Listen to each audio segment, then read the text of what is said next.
One of the best coffee shops at brunch spots sa Melbourne, Australia since 2005, may branch siya sa Opus Mall. Una namin nakilala ang St. Ali noong based pa kami sa Jakarta, Indonesia. Kaya naman na-excite kami nung nalaman namin na finally nagbukas na rin sila dito sa Pilipinas.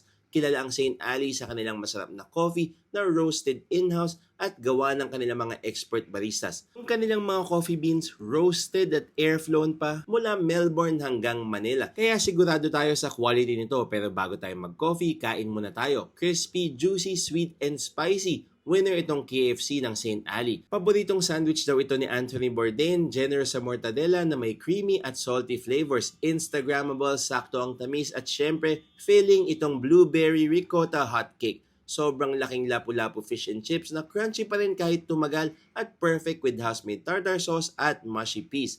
Looks simple yet perfectly cooked naman itong Tokyo omelette na best eaten right away. Perfectly jiggly, creamy, and crunchy, must try itong ube panna cotta. For the drinks, na-enjoy rin namin ang magic bold coffee flavors with notes of sweetness and chocolate. Strawberry matcha cloud na sweet and earthy at the same time. Blueberry lemon pie na may perfect balance of sweetness at tapang ng coffee. Best way to end the meal at St. Ali. Matapos namin subukan ng food and drink sila, sobrang confident kami na dapat inyong subukan at balik-balikan pa ang St. Ali. Maraming salamat sa panonood mga ka-eats. Until next time, bye-bye!